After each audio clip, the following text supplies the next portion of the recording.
Zelda Echoes of Wisdom has only been out for 2 weeks, and speedrunners have already torn the game wide open. Are you really surprised at this point? I mean, it's a new Zelda game. Of course speedruns will quickly become broken. Although I must admit, I did not expect it to be this broken so soon. We're talking about a massive glitch that in any percent alone saves over 4 hours and skips most of the game. Don't worry, it's not Ace, but it's still huge, and things have only gotten crazier since. So what happened here? What's so broken about Echoes of Wisdom that screams, "For the love of God, please turn off automatic software updates on your Switch before this gets patched"? And more importantly, how quickly was this found? 2 days. It only took 2 days after the game was released for this glitch to be found, and all you needed to completely break the game was a sign. No, really, you just needed a sign echo. On September 28th, Breath of the Wild speedrunner in a muffin cup discovered map storage, a glitch that allows you to move and play the game while the map or a menu is open. To do this, you head over near the Eternal Forest, a late game area surrounded by a thick fog. While you can normally walk across most terrain, the fog surrounding the Eternal Forest prevents this. The game only wants you to navigate the forest along the intended path, so if you step too far in the treetops, the fog becomes thicker and you eventually void out, respawning you away from the fog. If you place down a sign near the void out trigger, target the sign and then read the sign right as you hit the void trigger, you'll see the corners of the screen get foggier. After clearing the text box, you'll void out.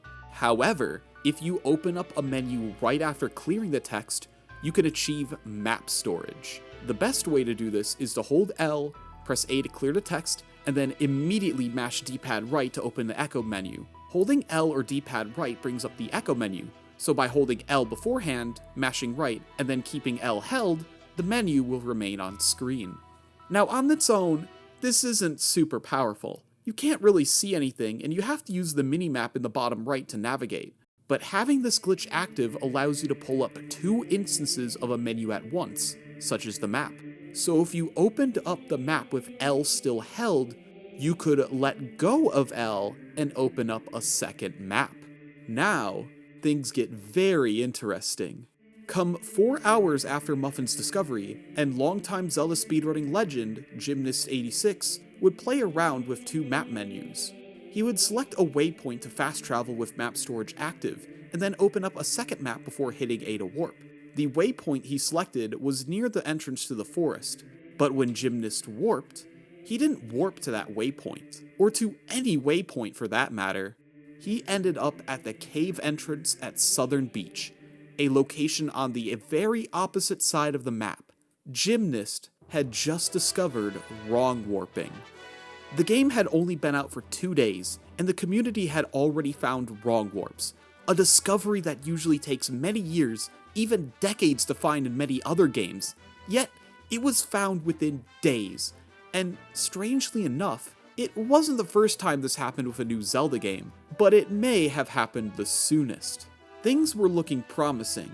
With wrong warps, it was possible to skip the several tedious quests placed before each dungeon, potentially shaving hours off of the speedrun.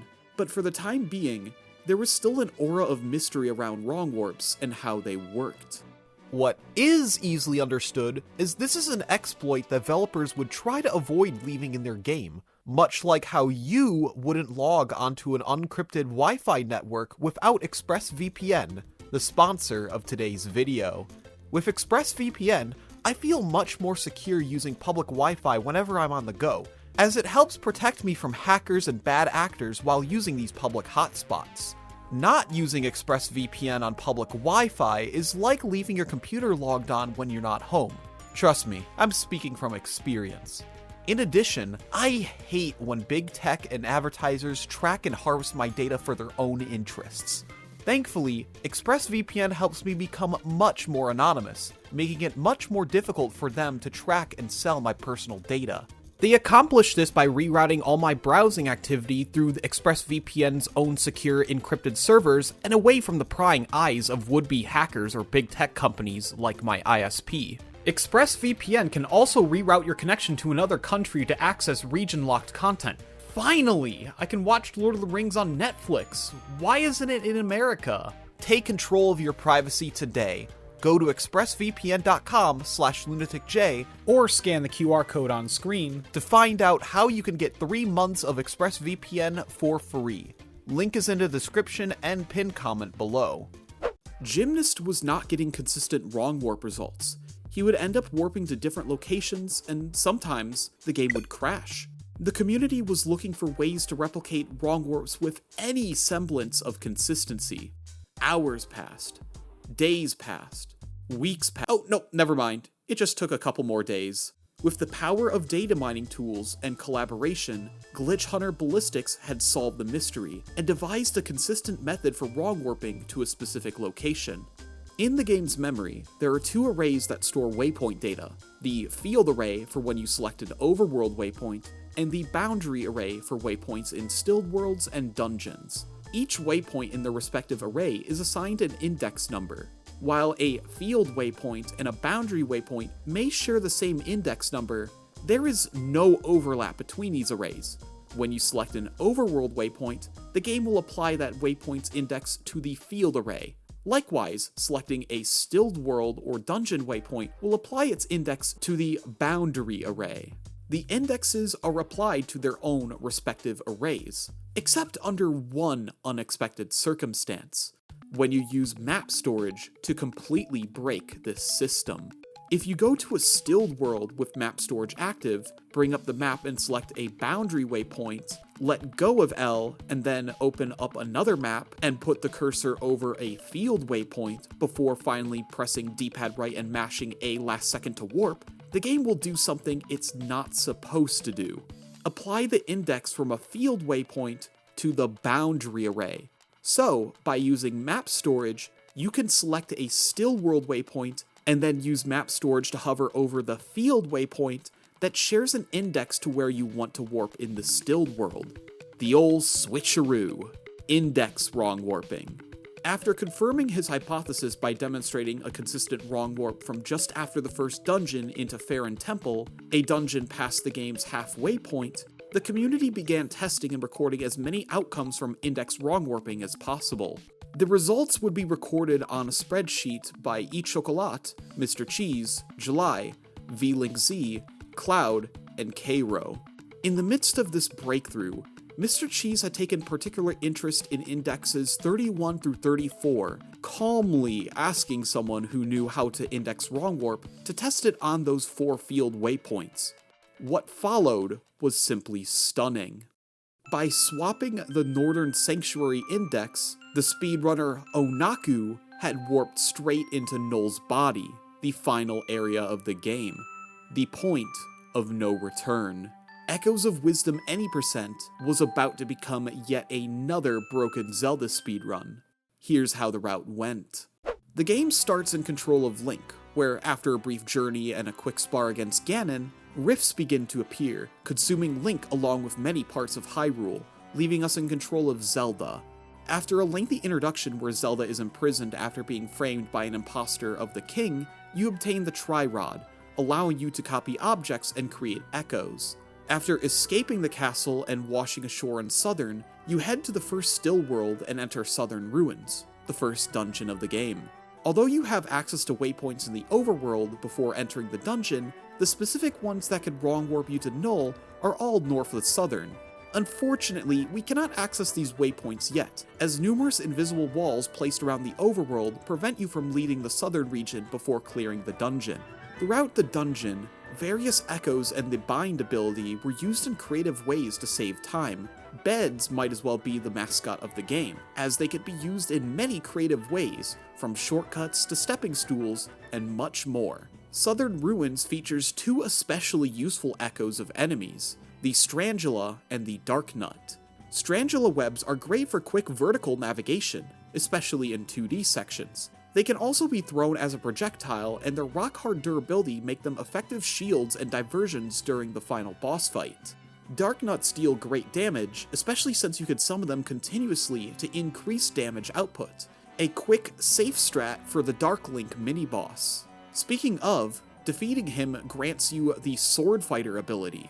a transformation which grants Zelda a higher jump and amazing damage output, making mincemeat of the golem boss at the end of the dungeon. Once that is over, you grab a heart container, sit through quite a bit of cutscene and text, before you're free to explore the overworld. Here, you get the waypoint west of Hyrule Castletown, and then head north to perform map storage. You then warp back to Southern, enter the Still World again, and then index wrong warp into Null's body. From here, the run becomes very difficult. Since you've skipped the remaining 6 dungeons, you have the bare minimum tools available to tackle this final gauntlet. 4 hearts makes it incredibly easy to die, especially in just 2 hits. You'll also only have 4 echo triangles, limiting your echo options compared to what a normal playthrough is able to in the endgame. The first room is an enemy gauntlet consisting of 3 waves, Moblins, and then Keese and Zeros, and then a Lionel. Dealing with these enemies can be tough with just relying on Link's help. However, we have a trick up our sleeves: the sword. Normally, you're not supposed to have the sword once you enter Null's body, as you've given it to Link, but doing the wrong warp allows you to keep the sword, making it simple to deal with these shadow monsters by completely skipping their fights. You see, each wave of enemies initially spawns as a flying shadow blob, but they could be destroyed prematurely with a well-timed slash and a spin attack from the sword. Thanks to Onaku, consistent setups were found for Lionel skip, making the room significantly less dangerous. The next room, however, poses a problem. You need to hit the switch to open the doors for both Zelda and Link, but due to the strange circumstances of entering Null early, breaking the switch will result in a soft lock. This had potential to be the ultimate dead end for this wrong warp route, but thankfully, it only took a few hours for Let's Clay to find a solution.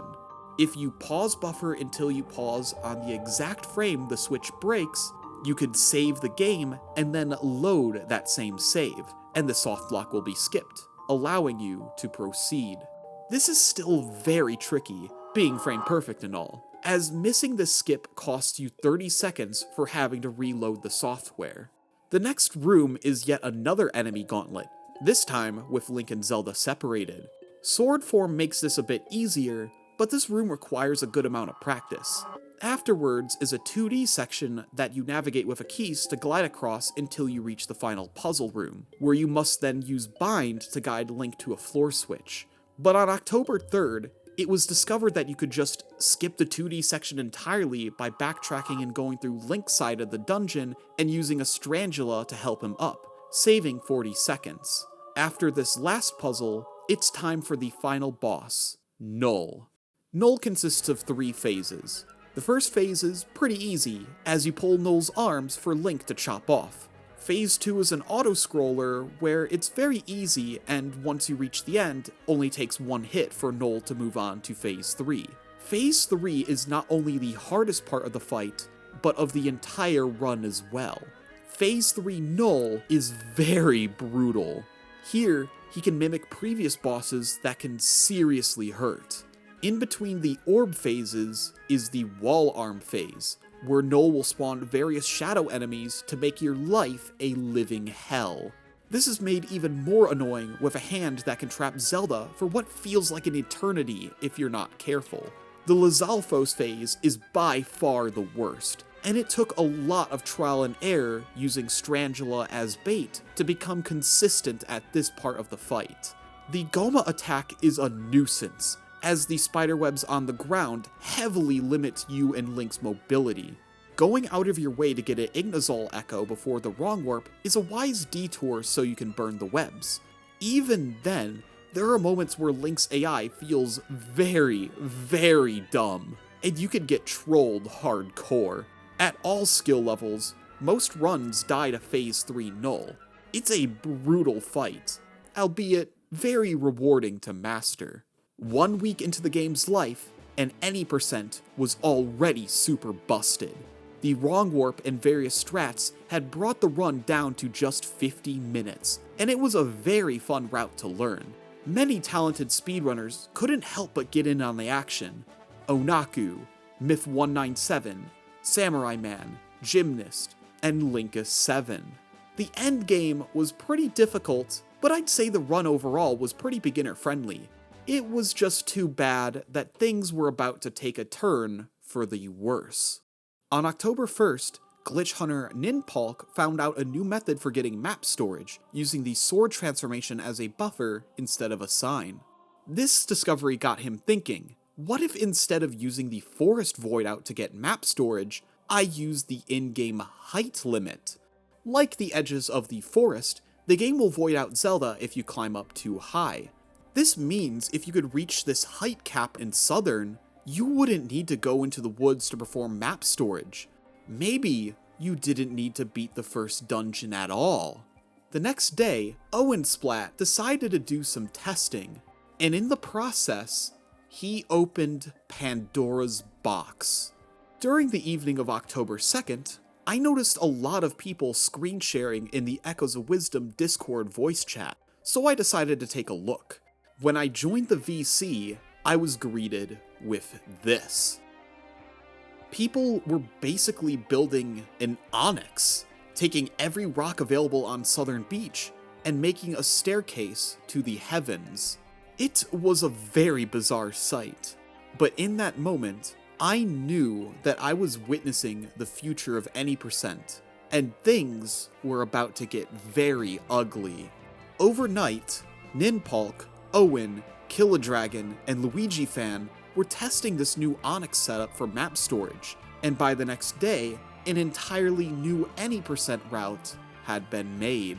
In this new route, you'd enter Southern Ruins to get the Bind ability and the Strangula Echo before immediately warping out to create a Steelix. You'd build this Steelix using nearby boulders and chests with the help of trampoline echoes until you're near the top, where you then place a bed, a sign on the bed, and then use that to get map storage. This is the part that really sucks. You get one shot at map storage before voiding out, and if you fail, you need to build the Steelix all over again. This process already took a couple minutes, making it a big run killer.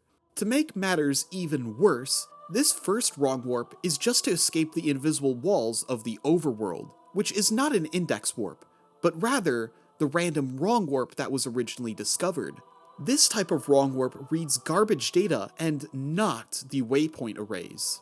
While the chances of warping somewhere favorable, like Seaside Village, was the most likely outcome, there were still chances for no warp to happen, or even a game crash. So, in this wonderful new any percent route, you had to deal with a tight window for the first map storage, and then it was RNG to get a successful warp. From here, you'd activate a compatible waypoint, and then proceed with the index warp into Null. Only this time, you only have 3 hearts, 3 triangles, and no sword. This significantly increased the difficulty of the any percent route, but the time save was undeniable. It saved well over 10 minutes. But in the process, it put off a decent amount of people. Many people who believed any percent to be ruined either left the category or preferred to stick with the old Southern route. However, with enough time, I believe more people will accept the changes to this route, as it hasn't really stopped any of the top runners from facing the challenges of this new route. Over the next week, many runners would continue to lower the record, including Onaku, Toadswoot, Atapi, and Nitros. As of the recording of this video, the world record currently sits at a 34:41 by Atapi. The run is becoming very optimized very quickly, with new optimizations such as the far quicker Pseudo-Wudo build, the Sea Urchin Lionel skip, and if you're daring, skipping Strangulas entirely, any percent is now faster than anyone could have ever predicted just a week ago. But we're still very early on in this game's life. What is the future of Echoes of Wisdom speedrunning? How much faster can any percent be pushed? Only time will tell. Thanks for watching, and remember